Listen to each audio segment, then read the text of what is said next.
Don't call it a comeback. He's been here for years, in this exact position. Hey guys, Masako X here. As we all know, Yamcha has been the fall guy of Dragon Ball for decades.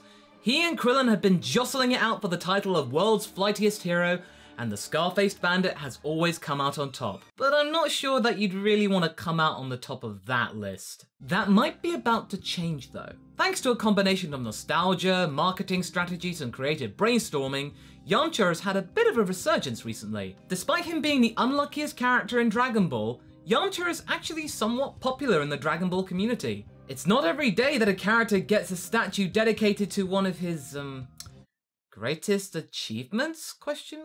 Xenoverse 2 started off the Yamcha train with this, really difficult and somewhat bizarre end mission.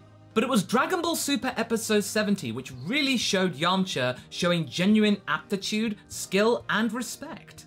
He actually did really well. He dominated the episode that fans will forever dub the baseball episode. And best of all, Yamcha got the win. Not everybody gets the win in Dragon Ball, but Yamcha got one, even though it was only in a baseball game. Still counts. Almost immediately after this episode debuted in Japan, Shueisha Comics and Shonen Jump Plus released a side story manga which showed Yamcha in a whole other light that we've never seen before, or more accurately, a schoolboy who becomes Yamcha. The manga title translates to either Dragon Ball Side Story Reborn as Yamcha or The Case of Being Reincarnated as Yamcha. Whichever title you use, it's pretty self-explanatory. As this manga only came out a couple of days ago, there is no official English translation for this manga. But I did find an unofficial English translation done by Saiyaman MS, which I will include a link to in the description. But be that as it may, I still strongly urge everyone to get a copy of the official release when it comes out in English. I will be. If I can get a physical copy of this, I will gladly take that with open arms. As we always say, please support the official release. Man, that phrase is totally not etched into my brain round about now. Okay, so why does this manga exist?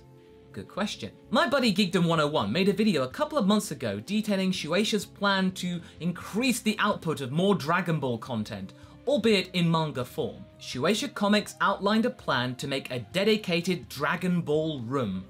Well, what does that mean? It means that there will be a department in Shueisha that is only concentrating on making Dragon Ball content. Side stories, supplementals, marketing plans, everything just about this franchise. This is all in the pursuit of making Dragon Ball even more accessible to viewers and readers of the manga and anime.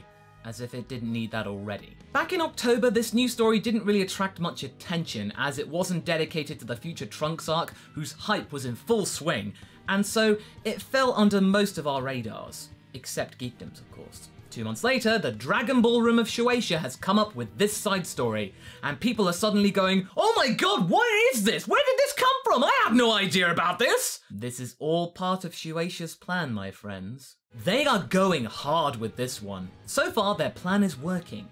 There is a digital copy in Japanese which is freely available for anyone to read, if you can read Japanese that is, and there has been a ton of media coverage in both Japanese and English. The entire world is talking about Yamcha now. Really good, it's not even been out a couple of days and the world is just ablaze with Yamcha discussions. Hell, even DBZA got a bit of a bump thanks to Dorkly. I see you, Dorkly. Don't think we didn't notice your 2 references to our show.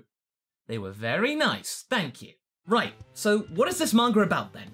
Well, I don't want to spoil it for you all because it's definitely worth a read, but for those of you who are unaware of this manga chapter, although I don't think many of you aren't aware of this by now, I'll go over the basics. It's about a young guy who wants to find a girlfriend to show off his skills in Dokkan Battle, cheeky plug there, and for someone to go with him and his friends to a special Dragon Ball live-action attraction which is coming soon to their local area. Unfortunately, as most boys often are, he is distracted by a short skirt, and in his pursuit for panties, he falls over and is presumed dead. When he wakes up, he is Yamcha, back in the early days of Dragon Ball. We're talking early, we're talking in the first 13 episodes when we first see Yamcha. After lamenting that he wasn't reincarnated as Goku or Vegeta, the strongest characters in the series and he'd be really tough, grrr, he suddenly remembers, as he's Yamcha, he could get Bulma as a teenager as his girlfriend. Ooh, the excitement as a young boy! But that excitement is short-lived. As he's hopping on board Bulma's plane to head to West City,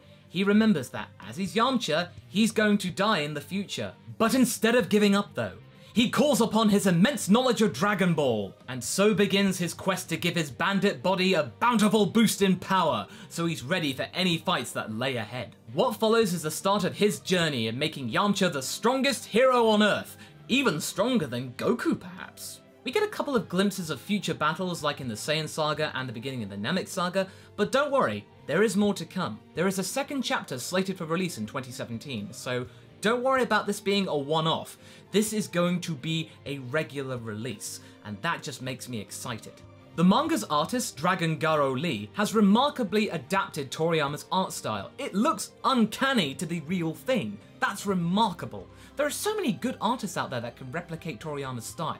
And even the writing is pretty much on par with what Toriyama would do. It's an exquisite tribute to early Dragon Ball and Dragon Ball Z. He is also an active Twitter user, and he's begun to actually show off storyboards of this very manga chapter. So if you want to check out those tweets, go and give him a look. I'll include a link in the description too. Alright Masako, why did you make a video about this? Just for views? Well, come on! This is about Yamcha! The whole placement of getting a super episode dedicated to Yamcha, Xenoverse 2's final end boss, Yamcha, being all timey-wimey, and then suddenly this side story dedicated to Yamcha? How can I pass this up? This makes for a great topic. Shueisha have pulled a masterstroke in creativity and marketing. Their Dragon Ball room has struck gold. A story where Yamcha's the strongest fighter on the planet? Perhaps the entire universe? Oh my god, just that idea is hype enough, but to include an entire manga dedicated to just that sole premise? Sign me up! The hype train is a go! Just keep it clear of Cybermen, alright? So what do you guys think? Do you think Yamcha deserves a story of his own? Have you read the manga yourself? Leave a comment below and let's get this discussion going. Anyway, I hope you've enjoyed this video. Until the next one, be sure to like and subscribe. Until then, catch you later.